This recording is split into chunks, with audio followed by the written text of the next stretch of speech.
இந்த ஆழமான தேடலுக்கு உங்களை வரவேற்கிறோம். இப்ப தமிழ் பாடத்திட்டத்துல முதல் பருவத்துல இருக்கிற 3 மிக முக்கியமான பகுதிகளை தான் இன்னைக்கு நம்ம பார்க்க போறோம். அதாவது திருக்குறள், அறிவியல் ஆத்திச்சூடி, அப்புறம் அறிவியலால் ஆழ்வோம். முதல்ல திருக்குறள்ல இருந்து ஆரம்பிக்கலாம். திருக்குறளை நாம எல்லாரும் அறிவோம். ஆனா தேர்வு நோக்குல இதிலுள்ள எண்களையும் ஆசிரியர் பெயர்களையும் எப்படி எளிதா அணுகிறது? திருவள்ளுவர் 2000 வருஷத்துக்கு முற்பட்டவர்னு நமக்கு தெரியும். வள்ளுவரோட சிறப்பு பெயர்களை கொஞ்சம் கவனிங்க. வான்புகழ் வள்ளுவர், தெய்வ புலவர், பொய்யில் புலவர். வான்புகழ், தெய்வ, பொய்யில். அதேதான். இந்த ஒளிய மட்டும் நீங்க மனசுல பதிய வச்சுக்கிட்டா போதும், தானாவே ஞாபகம் வந்துடும். இது ரொம்ப சிறப்பான ஒரு வழி. திருக்குறள் நூலோட சிறப்பு பெயர்களுக்கும் நாம பயன்படுத்தலாம். வழி, வாயுரை வாழ்த்து, இந்த ரெண்டும் தான் நூலோட சிறப்பு பெயர்கள். அப்போ இந்த நூல் எத்தனை பிரிவுகளை கொண்டதுன்றதையும் இதே மாதிரி சுருக்கலாம் இல்லையா? தாராளமா. அறத்துப்பால், பொருட்பால், இன்பத்துப்பால்னு 3 பிரிவுகள் இருக்கு. ஆனா பெயர்களை தாண்டி சில எண்களையும் நாம ஞாபகம் வச்சுக்கணும். மொத்தம் 133 அதிகாரங்கள், ஒவ்வொரு அதிகாரத்துக்கும் 10 குறள்கள் வீதம், மொத்தம் 1330 குறட்பாக்கள்.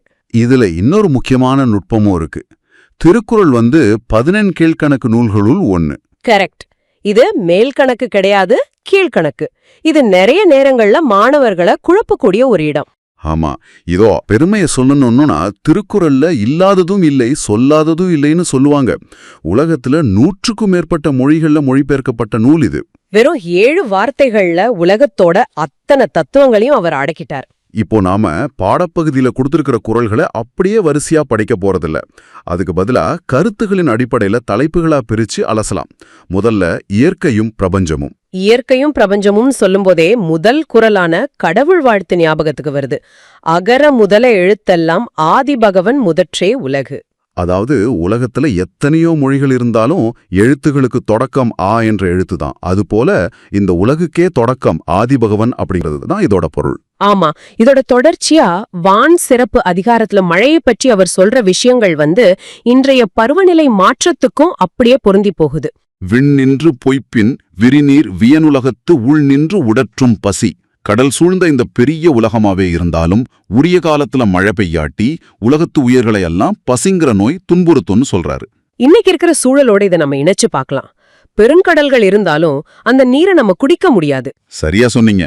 மழை சுழற்சி தவறினா விவசாயம் பொய்த்து போகும். அது ஒட்டுமொத்த உணவுச் சங்கிலியையும் பாதிக்கும். இயற்கையோட சமநிலை தவறுனா மனித சமூகம் என்ன ஆகும்னு அன்றே கணிச்சிருக்கார். அப்போ மழை பெய்யாம போனா மட்டும்தானா ஆபத்து? பெய்ஞ்சாலும் ஆபத்து இருக்கே. அதுக்காகத்தான் அடுத்த குறளையே அவர் எழுதியிருக்கார். கெடுப்பதுவும் கெட்டார்க்கு சார்வாய் மற்று ஆங்கே எடுப்பதுவும் எல்லாம் மழை. இது மழையோட 2 பக்கங்களை காட்டுது. உனே காலத்துல பெய்யாம மக்களை கெடுப்பதும் மழைதான். அதே மழை தகுந்த காலத்துல பெய்து விழுந்தவர்களை காப்பதும் மழைதான். ஆக்கத்துக்கும் அழிவிற்கும் இயற்கை எப்படி மூல காரணமா இருக்குன்னு ரொம்ப அழகா பதிவு செஞ்சிருக்காரு. இயற்கையை பற்றி பேசினது ஓகே, ஆனா மனிதர்களோட மனநிலைய பற்றி, உளவியலை பற்றி நிறைய பேசியிருக்காரு. அடுத்தது அதை பாப்போம். மனித திறனும் உளவியலும். நீத்தார் பெருமை அதிகாரத்துல வர ஒரு குறள் எனக்கு ரொம்ப பிடிக்கும். செயற்கரிய செய்வார் பெரியர், சிறியர் செயற்கரிய செய்கலாத்தார். இந்த இடத்துலதான் வள்ளுவர் ஒரு சிறந்த உளவியல் நிபுணரா தெரிகிறாரு. முடியாத செயலையும் முடித்து காட்டுபவரே பெரியோர், என்னால் முடியாதுன்னு பின்வாங்குபவர் சிறியோர். இத நம்ம தேர்வுக்கு படிக்கும் போதும் கூட ஞாபகத்துல வச்சுக்கலாம். படிச்சு முடிக்க முடியும்னு நம்புபவரே பெரியோர். கண்டிப்பா. இது ஒரு சூப்பரான சுய முன்னேற்ற சிந்தனை. இதோட தொடர்ச்சியா மனித உறவுகள்ல குறிப்பா பெற்றோரோட உளவியல் அவர் தொடர இடம் ரொம்ப நுட்பமானது. மக்கட்பேறு அதிகாரத்துல அது அவர் சொல்றாரு இல்லையா, தம்மின் தம் மக்கள் அறிவுடைமை மாநிலத்து மண்ணுயிர்க்கெல்லாம் இனிது. ஆமா, தம்மை விட தம் பிள்ளைகள் அறிவுடையவர்கள்னா அது பெற்றோருக்கு மட்டும் இல்ல, இந்த உலக மக்களுக்கே பெரும் மகிழ்ச்சி. இது எப்படி சாத்தியம்? பொதுவா ஒரு மனுஷன் தன்னை விட இன்னொருத்தர் அறிவாளியா இருந்தா கொஞ்சம் பொறாமப்படுவான்ல. அது மனித இயல்பு.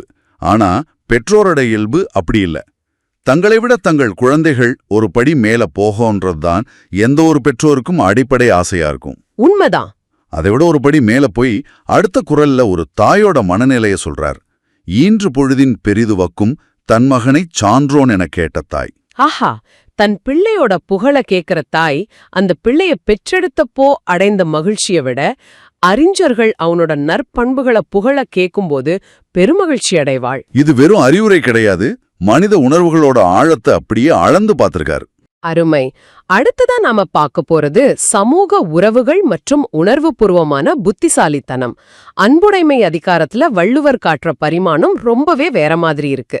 அன்பிலார் எல்லாம் தமக்குரியர், அன்புடையார் என்பும் உரியர் பிறர்க்கு. இந்த குறளைத்தானே சொல்றீங்க? அதேதான். அன்பில்லாதவங்க உலகத்துல உள்ள எல்லா பொருளும் தமக்கே சொந்தம்னு சொல்வாங்களாம்.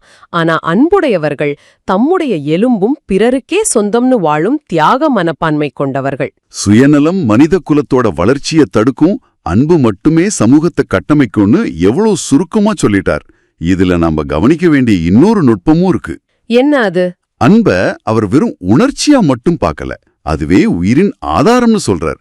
அன்பின் வழியது உயிர்நிலை அதிலார்க்கு என்பதோல் போர்த்த உடம்பு. அன்பு இருக்கிறது தான் உண்மையான உயிருள்ள உடல். இதயத்துல அன்பில்லாத ஒருத்தரோட உடல் வெறும் எலும்பும் தோலும் போர்க்கப்பட்ட ஒரு கூடு. எவ்வளவு கடுமையான, அதே சமயம் ஆழமான ஒரு விமர்சனம் பாருங்க. இதைவிட கூர்மையா சொல்ல முடியுமான்னு தெரியல. இந்த அன்பு சமூகத்துல எப்படி வெளிப்படணும்? பேச்சின் மூலமாதானே. அதையும் இனியவை கூறல் அதிகாரத்துல சொல்றார். ஒரு மனிதனுக்கு உண்மையான அழகு எது? ஆடைகளா, நகைகளா? இல்லைங்கிறார் வள்ளுவர். பணிவுடையன் இன்சொல்லனாதல் ஒருவர்க்கு அணியல்ல மற்று பிற. பணிவா நடப்பதும் இனிமையா பேசுவதும் தான் ஒருத்தருக்கு மிகச்சிறந்த அணிகலன். ஆனா இத நடைமுறைப்படுத்துறது எவ்வளோ கஷ்டம்னு அவருக்கு தெரிஞ்சிருக்கு. அதனாலதான் அடுத்த குறள்ல ஒரு அருமையான ஒப்பீட்டை கொடுக்கிறார். இனிய உளவாக இன்னாத கூறல், கனியிருப்ப காய் கவர்ந்த தற்று. இனிமையான சொற்கள் நிறைய இருக்கும்பொழுது பிறர் மனம் புண்படும்படியான கடுஞ்சொல் பேசுறது எதுக்கு சமம்? சுவையான பழுத்த கனி பக்கத்திலே இருக்கும்போது அதை விட்டுட்டு புளிப்பான காய உண்பதற்கு சமம். நாம பயன்படுத்துற சொற்கள் மத்தவங்களை குணப்படுத்தவும் செய்யும், காயப்படுத்தவும் செய்யும். தேர்வுக்காக மட்டும் இல்ல, அன்றாட வாழ்க்கையில நாம கோபப்படுறப்போ இந்த கனி காய் ஒப்பீடு ஞாபகத்துக்கு வந்தாலே அது மிகப்பெரிய வெற்றி. ரொம்ப சரியா சொன்னீங்க. ரெடியா? நான் எப்போ ரெடி. நீங்க கேள்விகளை வரிசையா ஃபயர் பண்ணுங்க, நான் டக்கு டக்குன்னு துல்லியமான பதில சொல்றேன். டன். வாங்க ரேபிட் ஃபயர் செஷனுக்குள்ள போலாம். கேள்வி 1. அறநூல்களில் உலகப் பொதுமறை என போற்றப்படுவது எது? திருக்குறள். சூப்பர். கேள்வி 2. திருக்குறள் எத்தனை சொற்களில் அறத்தை கற்றுத்தருகிறது? 7 சொற்களில். பர்ஃபெக்ட். கேள்வி 3. எழுத்துகளுக்கு தொடக்கம் எது? அகரம். நைஸ். கேள்வி 4. உலகுக்கு தொடக்கம் யார்? ஆதிபகவன். ஸ்பீடு குறையவே இல்ல. கேள்வி 5. மழை பெய்யாது போனால் உயிர்களை எது துன்புறுத்தும்? பசி. கரெக்ட். கேள்வி 6. உரிய காலத்தில் பெய்யாது கெடுப்பதும் பெய்து காப்பதும் எது? மழை. குட். கேள்வி 7. முடியாத செயலையும் முடித்து காட்டுபவர் யார்? பெரியோர். அருமை. கேள்வி 8. செயலை முடிக்க முடியாதவர் யார்? சிறியோர். கேள்வி 9. மக்களுக்கு மகிழ்ச்சி தருவது எது?